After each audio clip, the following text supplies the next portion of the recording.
It's time for Downtown Hockeytown, presented by Labatt Blue Light, and today's guest, making his Word on Woodward debut, Max Bultman, the Red Wings writer for The Athletic. Max, thank you so much for joining us. We are really excited to have you today.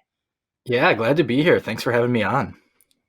A lot of stuff to talk about because, like I said, this is your debut and writing about the Red Wings. You've been pretty busy, really, the past couple of months here. So let's start with free agency, since it seems like that has wrapped up and Steve Yzerman has made all of the moves that he wants to make.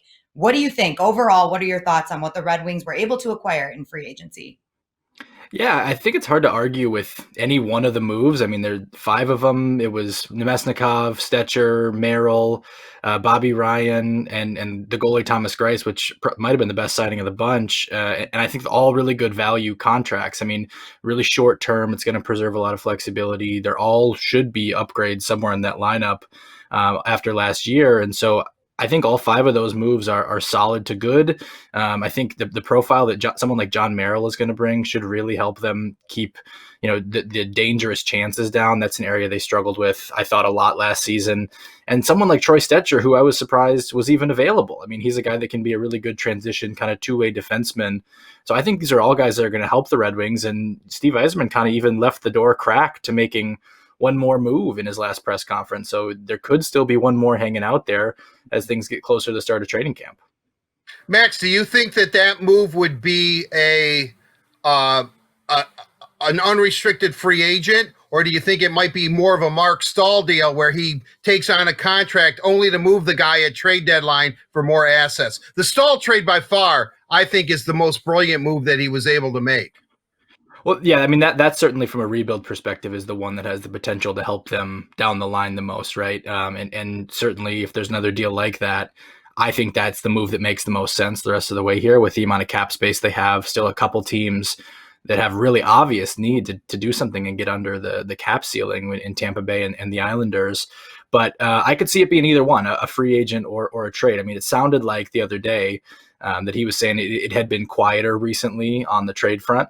And the free agent market has some really good players still on it that if they don't find a home before the start of training camp, maybe you could get a good player in for a low, kind of a 1-year deal just for them to get back to market next season. So if it were me, I would say that that a trade to take on a cap hit and pick up another draft pick would be the best one more move they could make the rest of the way. But I don't think either one would really shock me at this point.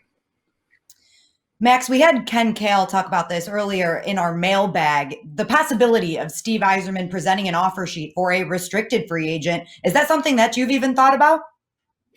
You have to think about it, right? Because everyone's always talking about it. I do see it as unlikely because of what the compensation levels is. To pull something like that off, you pretty much have to be willing to give up at least one, usually more than one pretty good draft picks to make it work. There are some guys who maybe you can finesse given the current financial landscape for something less than that. But you have to think about it, and you have to think about all of them situation by situation. But I don't see it as particularly likely, and that's probably one of the reasons they're pretty rare. But certainly worth considering, and there may never be a better offseason to try it than this offseason. Max, I don't know how many people know, but you're the pride of Grand Rapids. As soon as people drive into Grand Rapids, the welcome sign says "Home of Max." I mean, because you're a one-name celebrity in that town. That's why I'm going to ask you this question. We've been to many Griffin games together. What's the scuttlebutt in GR? Is there going to be an AHL season? What would you put the betting line at?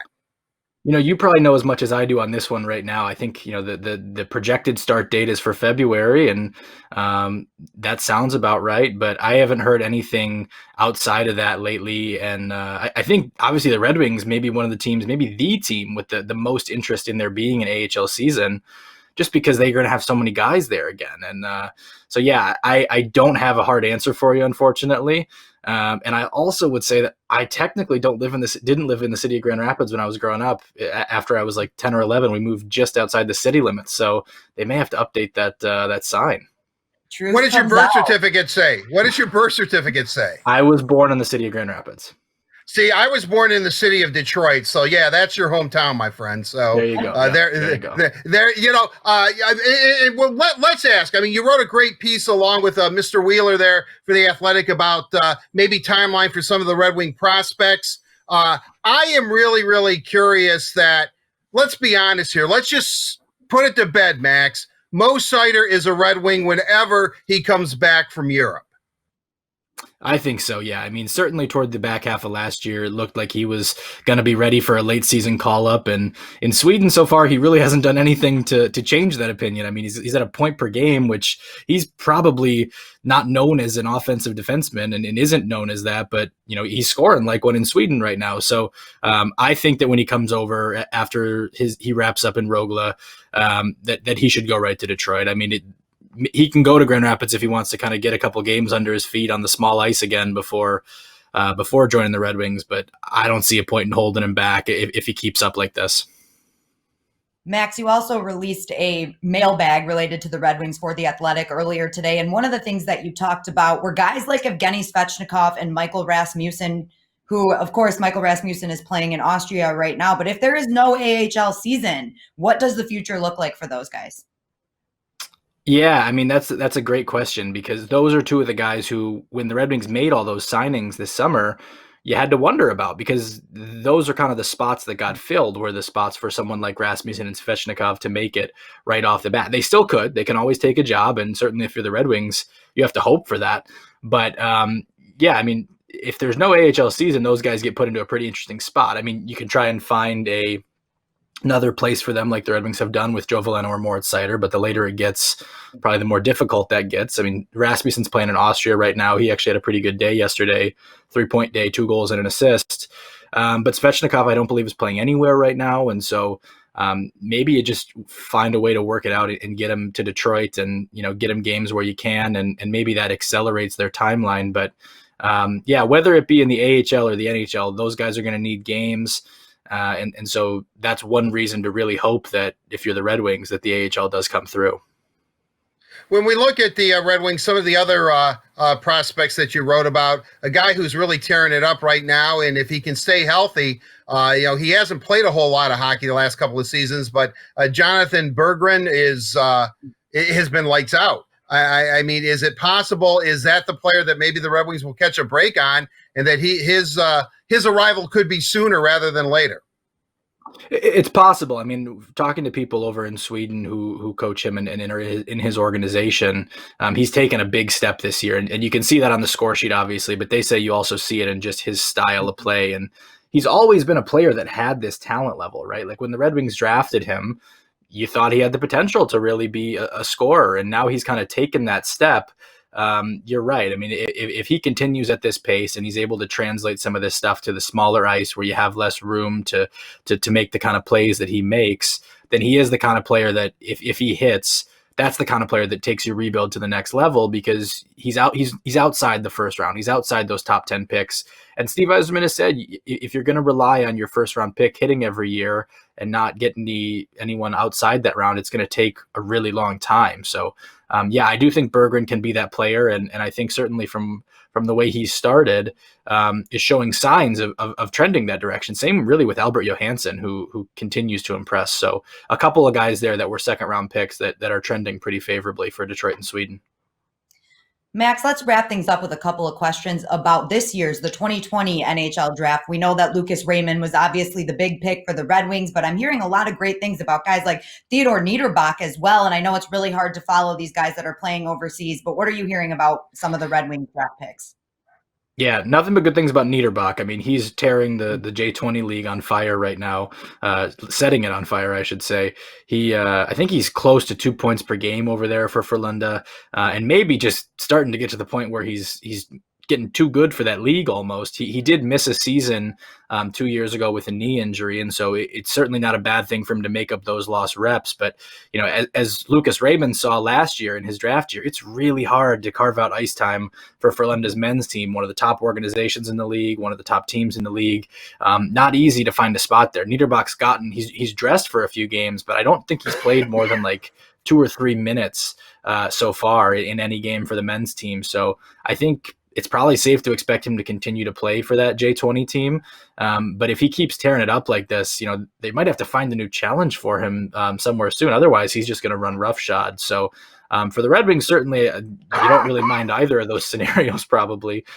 All right, Max, last question for you, and it's going to be a tough one to answer. I'm not going to let you off easy here. So everyone's excited for the NHL to make its return, and hopefully that's really soon. We talk about all these additions that the Red Wings have made to their team. What is your prediction for the 2021 season? How much better are the Red Wings actually going to be?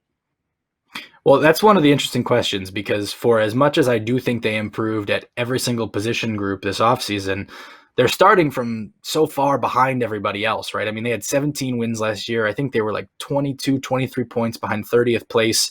It's very possible that they could be 10, 11 wins better than last year and still end up in the bottom three of the league, if not last place. So I don't really expect that to change. I think they're still going to be one of the 2 or 3 bottom teams in the standings. And yet I also think they're going to take a real step forward. And I think you're going to see steps forward from a lot of their young players. I think, Philip Zadina is a guy who, if he can do what he did in a short amount of time last year over a full season, that's a big deal. If Filip Hronek can take another step and maybe not have to play, 25, 26 minutes a night, do you see, him really have maybe even a little higher impact just because he's not getting used every other shift and in every situation? I think you could see that. And so I think they could be a better team, but I still think it's going to be more losses than wins by a decent margin. And I still think by the end of the year, they're going to end up toward the bottom of the standings, if not at the bottom of the standings. But I don't think that precludes progress. And so it's kind of an interesting dynamic to that. Baby steps and patience, as Steve Yzerman always says. We all have to be patient. There you go. Right, Art? I am very, very patient. And Max, I'm glad to see your beard's filling in. You're looking good. Thanks, Art. I appreciate that. Miss seeing you, both of you. Miss seeing both of you at the arena. Yes, we miss it too. Thank you so much for taking the time to join us today, though. It was great to see you virtually. Yes, absolutely. And thanks so much for having me. Thanks, of Max. course, Max. We'll be back soon. And a big thank you to Labatt Blue Light for presenting Downtown Hockeytown. Labatt Blue Light, refreshing Canadian Pilsner. Visit your local retailer when safe to pick up some Labatt Blue Light.